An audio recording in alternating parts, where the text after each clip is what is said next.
Welcome back, students. This is class 11th physics. Today, students, we will start it from some example. Last time in last video lesson, I already told you. In next video lesson, we will discuss about some examples, some numericals. तो students, अपने पास एक numerical एक example है. A body is, according to this example, students, we have a body is simultaneously given two velocities. This is our example first. A body is given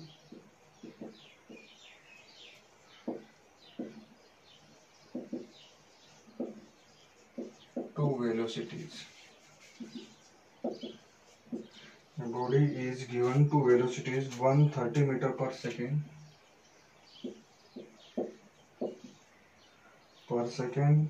due east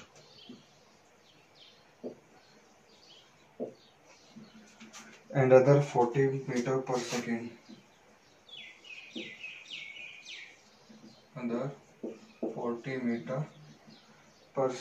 due north.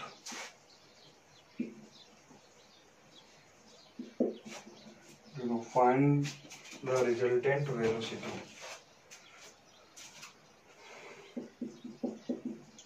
Find the resultant velocity. तो dear students, अपने को जो resultant velocity है वो अपने को क्या करनी है, इसमें फाइंड करनी है. तो डियर स्टूडेंट्स, अपने पास कोई ऑब्जेक्ट है, we have any object and उस ऑब्जेक्ट को हमने ना टू टाइप्स की वेलोसिटी दी. एक तो नॉर्थ के साइड में दी और एक ईस्ट की साइड में दी. तो इधर आपका मान लो नॉर्थ है और इधर क्या होता है आपका ईस्ट होता है. तो एक तो वेलोसिटी यहाँ अपना ऑब्जेक्ट है, एक तो वेलोसिटी है 30 मीटर पर सेकेंड इधर. तो ये है आपकी एक वेलोसिटी है v1 नाम दे देते हैं और 30 मीटर पर सेकेंड. एक नॉर्थ के साइड में है, इस साइड में वेलोसिटी जो गिवन है वो है आपकी 40 मीटर v2 वेक्टर 40 मीटर पर सेकेंड. ऐसे वेक्टर लगा देंगे इसका.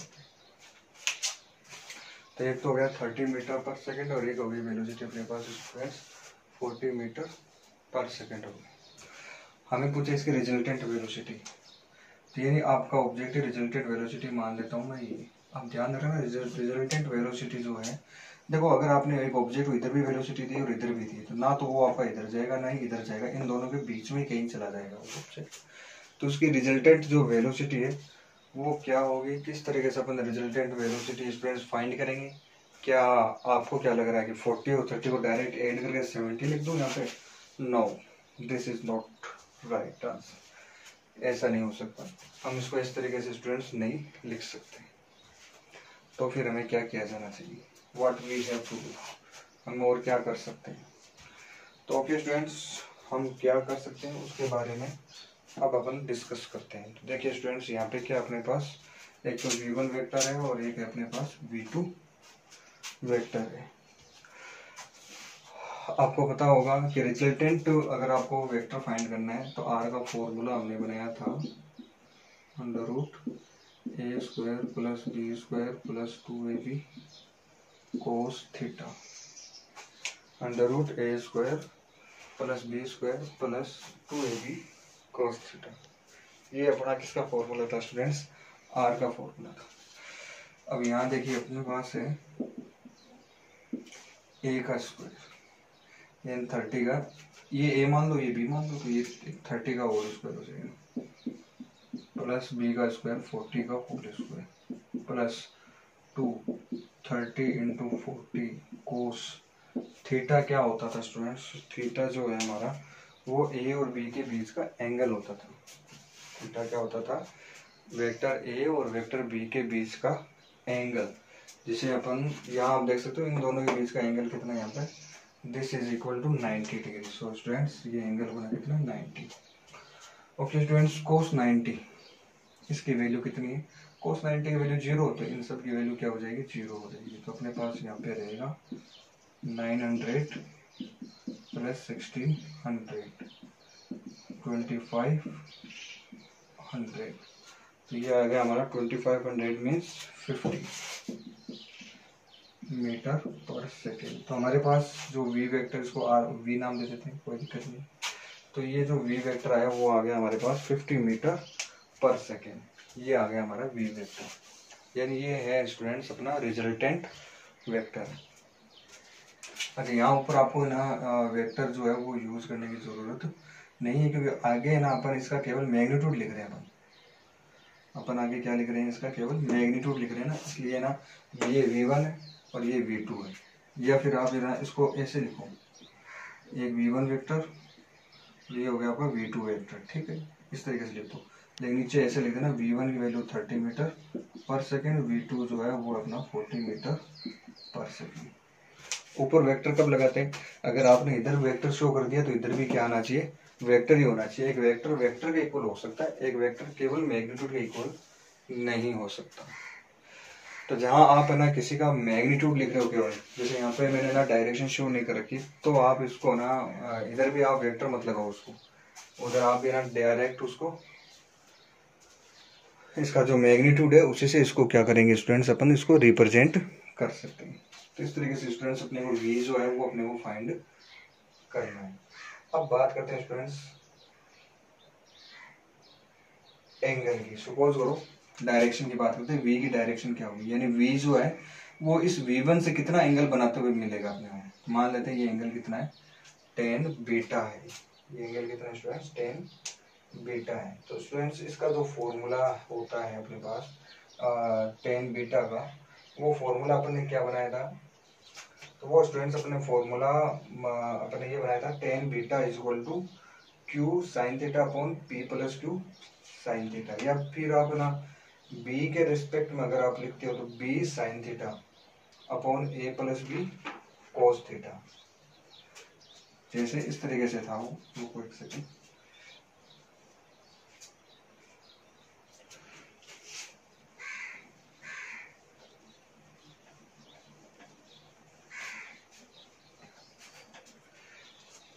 अगर आपके पास इस तरीके से कोई टू वेक्टर्स होते हैं, ये आपका ए वेक्टर होता है, ये दिस इज बी वेक्टर, ये है आपका एंगल, तो इस टाइम मैंने जो tan बीटा का फॉर्मूला बनाया था वो बनाया था B sin theta upon A plus B cos theta. ये फॉर्मूला था अपना, B sin theta upon A plus B cos theta, ये फॉर्मूला बनाया था।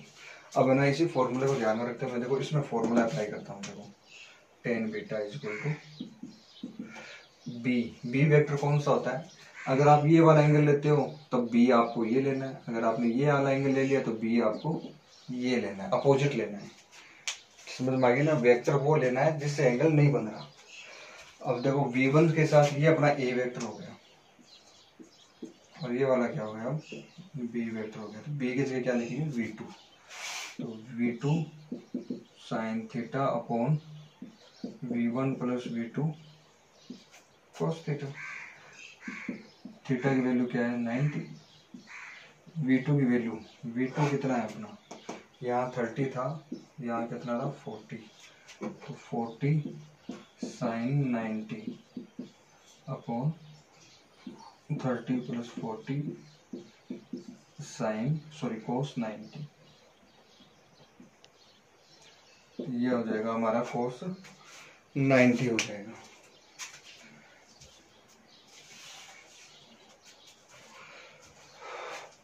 ठीक है स्टूडेंट्स, ये बात हमारी समझ में आ जाती है।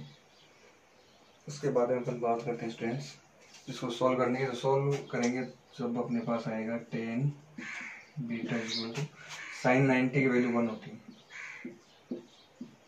cos 90 की वैल्यू 0 होती है, तो ये पूरा क्या हो जाएगा 0 हो जाएगा, ये कट जाएगा, तो बीटा की वैल्यू आ जाएगी tan इनवर्स 4/3। ये आ गया आपका एंगल। इधर tan है ना, तो उधर जाके tan का इनवर्स हो जाएगा, यानी कि tan के ऊपर आपको क्या लगाना, -1 लगाना है। लेकिन स्टूडेंट्स इसका मतलब ये नहीं कि tan की पावर -1 होगी, इसका मतलब ये नहीं है कि tan की पावर -1 होगी। tan इनवर्स का मतलब क्या होता है, ये इनवर्स ट्रिग्नोमेट्रिक फंक्शन है, तो आपको इतना ही छोड़ना है इसमें। और अगर है ना बुक में आपको ना क्वेश्चन जो एग्जाम में अगर क्वेश्चन दिया हुआ है तो आपको हो सकता है इसकी वैल्यू दी हुई है तो आप वैल्यू लिख देना, वरना आपको इसके आगे आपको कुछ नहीं करना है, इसको इतना ही आपको छोड़ना है, क्योंकि इसकी ना इस तरीके के क्वेश्चंस की वैल्यू फाइंड करना अपने सिलेबस में या फिर अपने बस की बात नहीं है। अपन तो ना या तो कैलकुलेटर से अपन वैल्यू फाइंड कर सकते हैं, वरना आपको यहीं तक छोड़ना है इसको, या फिर क्वेश्चन में आपको इसकी वैल्यू दी भी होगी कि कितने डिग्री का एंगल है तो वो आप राइट कर सकते हैं। Okay students, next numerical.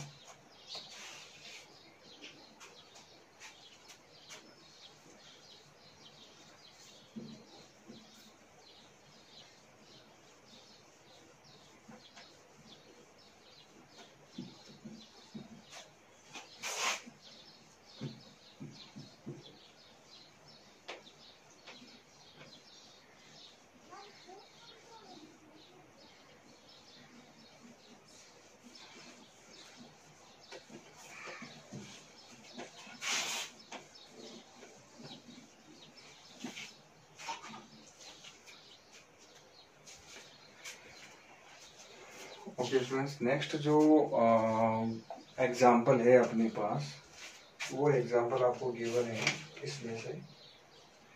A motor boat is racing towards north. Example number second.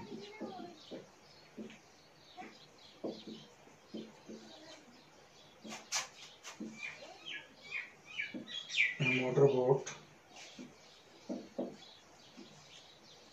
is racing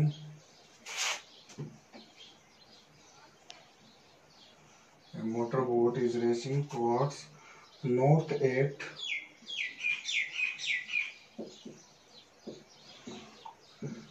25 km/h,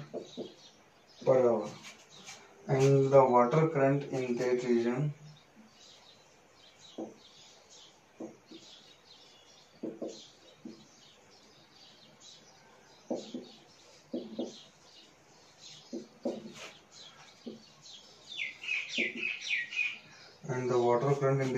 is 10 km/h.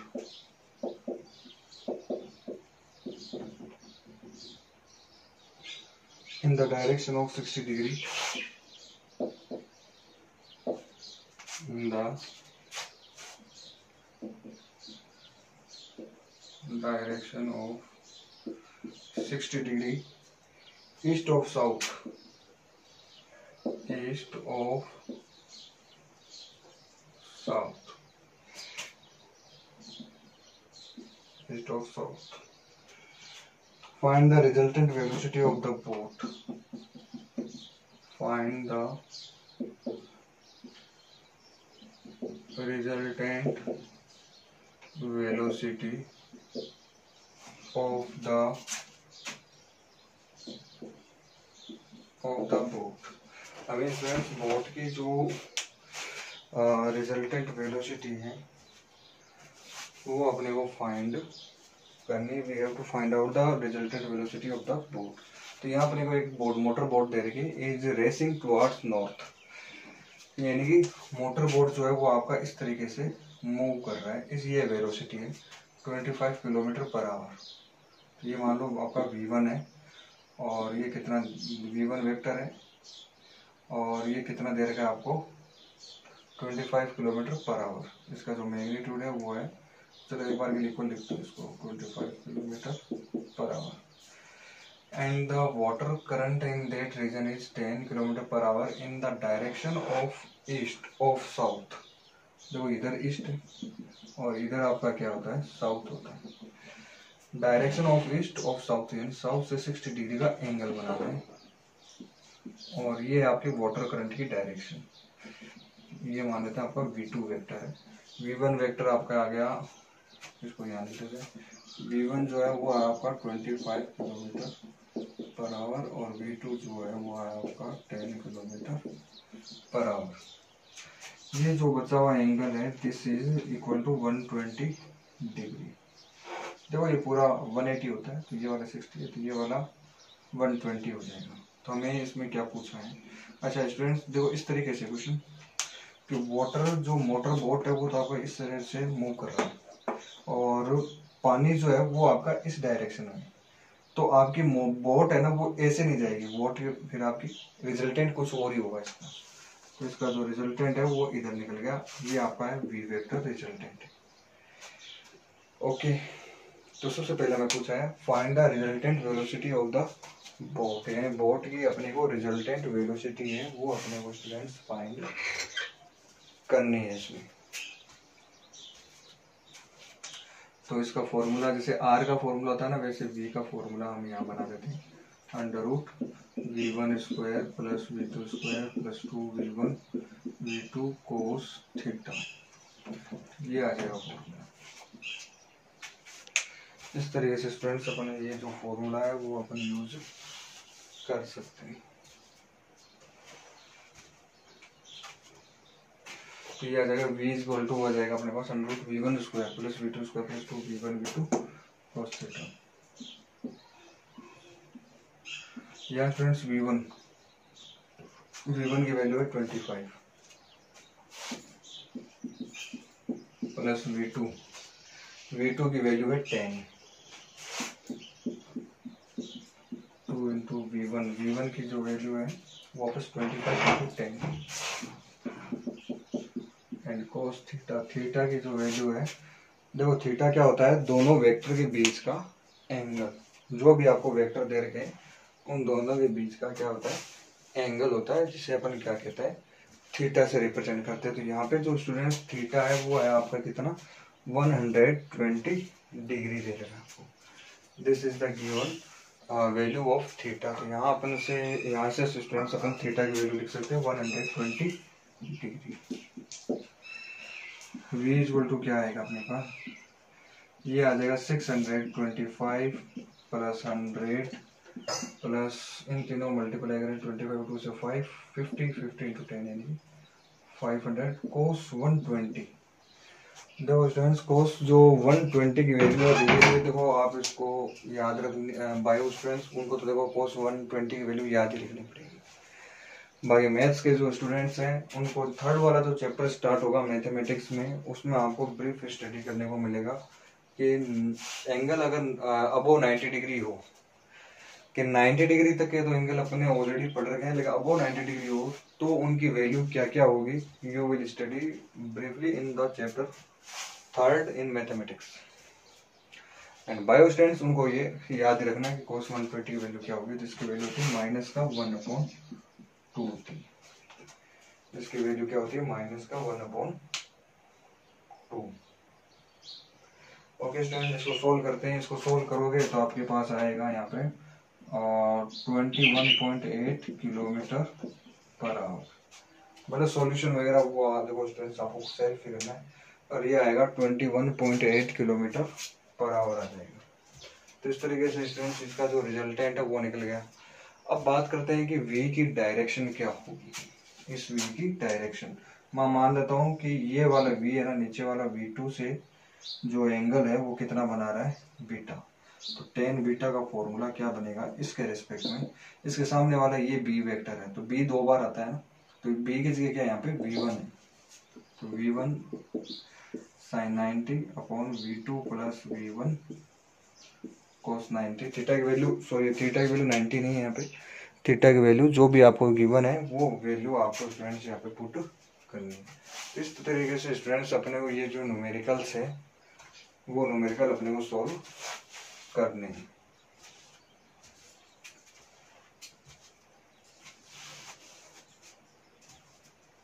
Okay students, आज के लिए इतना ही काफी है। In next video lesson we will study about next video lesson. Okay, start. Thank you. Have a nice day.